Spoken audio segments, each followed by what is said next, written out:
आप देख रहे हैं सत्य हिंदी और मैं हूं आपके साथ कृति सिंह भदौरिया। आइए रुक करते हैं इस वक्त की बड़ी खबरों की ओर। पाकिस्तान के प्रधानमंत्री शहबाज शरीफ ने पहली बार पहलगाम हमले पर अपनी चुप्पी तोड़ी और कहा कि पाकिस्तान किसी भी निष्पक्ष जांच के लिए तैयार है। शनिवार को काकुल सैन्य अकादमी में एक सभा को संबोधित करते हुए शहबाज शरीफ ने कहा कि पाकिस्तान एक जिम्मेदार देश के रूप में किसी भी पारदर्शी और विश्वसनीय जांच में हिस्सा लेने के लिए तैयार है।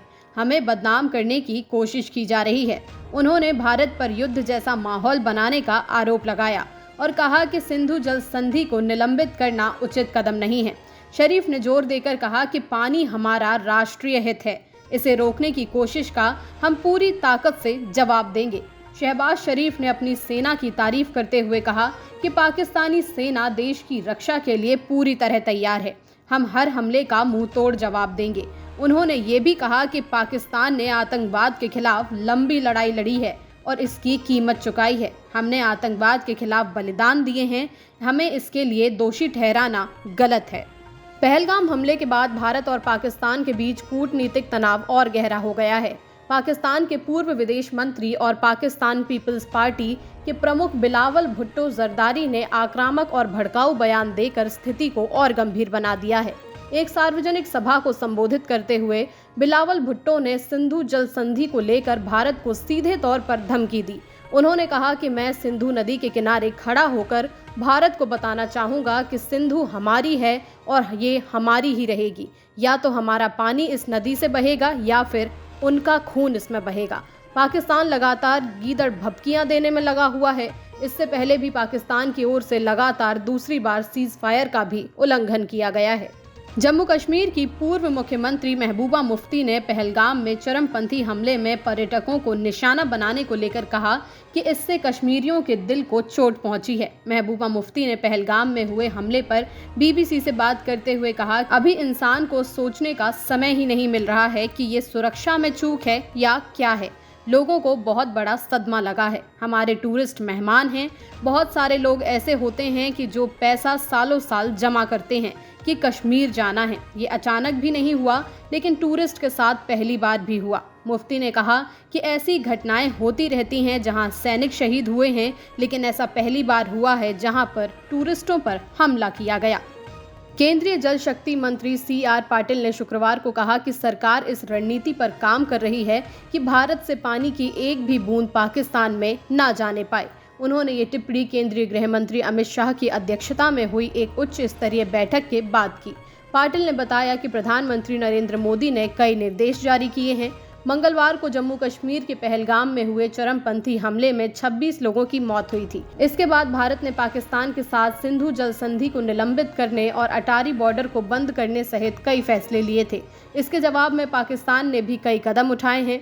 सिंधु जल संधि के तहत भारत को ब्यास, रावी और सतलुज नदी के पानी पर अधिकार दिया गया था, जबकि 3 पश्चिमी नदियों सिंधु, चिनाब और झेलम के पानी पर पाकिस्तान को अधिकार दिया गया था।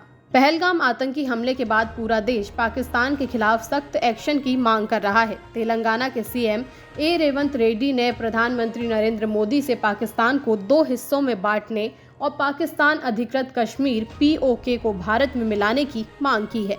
उन्होंने 1971 में पूर्व प्रधानमंत्री इंदिरा गांधी का उदाहरण देते हुए निर्णायक कदम उठाने की अपील की। हैदराबाद में पहलगाम आतंकी हमले के विरोध में एक कैंडल मार्च के दौरान रेवंत रेड्डी ने कहा कि PM मोदी पाकिस्तान के खिलाफ सख्त कदम उठाएं। अब बातचीत का समय नहीं है, बल्कि कार्रवाई करने का समय है। रेड्डी ने कहा कि हम आपसे आगे बढ़ने का आग्रह करते हैं। हम 140 करोड़ भारतीय आपके साथ खड़े हैं। पाकिस्तान को 2 हिस्सों में बांट और POK को भारत में मिलाएं। हम सब आपके साथ खड़े हैं। ये राजनीति करने का समय नहीं है। महाराष्ट्र से बुधवार को मुंबई क्राइम ब्रांच की एक टीम दिल्ली पहुंची। टीम ने 26/11 आतंकी हमले के आरोपी तहव्वुर राणा से पूछताछ की। मुंबई पुलिस के मुताबिक टीम ने आतंकी तहव्वुर हुसैन राणा से 8 घंटे से ज्यादा पूछताछ की। तहव्वुर राणा गोलमोल जवाब दे रहा है, जांच में सहयोग भी नहीं कर रहा है। तहव्वुर राणा को दिल्ली स्थित NIA मुख्यालय में हिरासत में रखा गया है।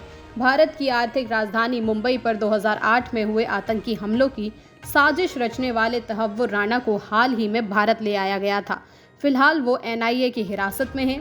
भारत पिछले 17 वर्षों से राणा और उसके साथ ही डेविड कॉलमैन हेडली के प्रत्यर्पण की कोशिश में लगा था, जो कि 2009 में ही अमेरिका में गिरफ्तार हुए थे। गुजरात में गैर कानूनी रूप से रह रहे बांग्लादेशी नागरिकों के खिलाफ सबसे बड़ी कार्रवाई की गई है।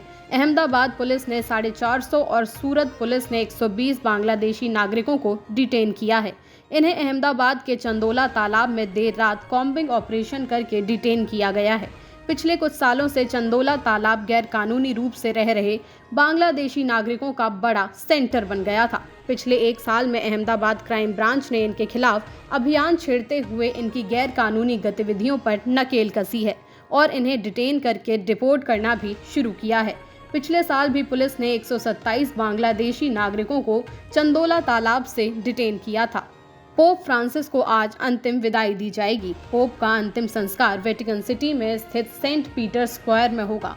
दुनिया भर के राष्ट्रीय अध्यक्ष इस अंतिम संस्कार समारोह में शामिल होने के लिए वेटिकन पहुंचे हैं। अंतिम संस्कार में 2 लाख से अधिक लोगों के शामिल होने की संभावना है। फ्रांसिस ने पिछले साल वेटिकन की परंपराओं और रीति रिवाजों में बदलाव कर उन्हें सरल बनाते समय अपने अंतिम संस्कार समारोह को लेकर अपनी इच्छा भी जताई थी। वेटिकन ने कहा था कि उनका उद्देश्य पोप की भूमिका को केवल एक पादरी के रूप में दिखाना था, न कि इस दुनिया के एक शक्तिशाली व्यक्ति के रूप में। फ्रांसिस ने पोप के रूप में अपने कार्यकाल के दौरान आमूल-चूल सुधार किए, पादरियों के सेवक होने पर जोर दिया। उन्होंने 2013 में अपने चयन के कुछ ही दिन बाद इस दिशा में काम करना शुरू कर दिया था। अमेरिका के राष्ट्रपति डोनाल्ड ट्रंप ने कहा है कि रूस और यूक्रेन समझौता करने के बेहद करीब हैं। ट्रंप ने ये दावा ऐसे समय में किया है जब कुछ घंटे पहले ही अमेरिका के विशेष दूत स्टीव विटकॉफ और रूस के राष्ट्रपति पुतिन के बीच मॉस्को में बैठक हुई थी। व्लादिमीर पुतिन के सहयोगी यूरी उशाकोव ने पुतिन और स्टीव विटकॉफ के बीच हुई बातचीत को रचनात्मक और उपयोगी बताया था। पुतिन और स्टीव विटकॉफ के बीच हुई चर्चा पर अमेरिकी राष्ट्रपति डोनाल्ड ट्रंप ने कहा कि रूस और यूक्रेन के बीच शांति समझौता कराने का प्रयास सफलतापूर्वक चल रहा है। इस बीच यूक्रेन के राष्ट्रपति जेलेंस्की ने शुक्रवार देर रात अपने वीडियो संबोधन में कहा कि रूस के बिना शर्त युद्ध विराम स्वीकार करने के लिए वास्तविक दबाव डालना जरूरी है। Akshay Kumar starrer film Kesari chapter 2 release के बाद चर्चा में है, लेकिन अब ये फिल्म एक विवाद के कारण सुर्खियों में आ गई है। मशहूर यूट्यूबर और कवि यहावा बूटवाला ने फिल्म के मेकर्स पर उनकी जलियांवाला बाग पर लिखी कविता की पंक्तियों को बिना अनुमति कॉपी करने का गंभीर आरोप लगाया है। यहावा ने सबूत दिए कि अपनी कविता और फिल्म में अनन्या पांडे के बोले गए डायलॉग का वीडियो भी शेयर किया है, जिसके बाद ये मामला और भी गर्मा गया है। यहावा बूटवाला ने सोशल मीडिया पर एक लंबा नोट लिखकर अपनी नाराजगी जाहिर की। उन्होंने कहा कि 4 दिन पहले उनके एक फैन ने उन्हें फिल्म का एक क्लिप भेजा, जिसमें डायलॉग उनकी कविता जलियांवाला बाग से हूबहू मिलते थे। ये कविता यहावा ने 5 साल पहले अपने यूट्यूब चैनल अनइरेज पोएट्री पर प्रकाशित की थी। उन्होंने लिखा कि ये साफ कॉपी पेस्ट है। मेकर्स ने इसे छिपाने की कोशिश भी नहीं की, यहाँ तक कि फुसफुसाना जैसा शब्द भी वहीं से उठाए गए हैं। फिलहाल के लिए इतना ही। देश दुनिया की तमाम खबरों के लिए आप देखते रहिए सत्य हिंदी।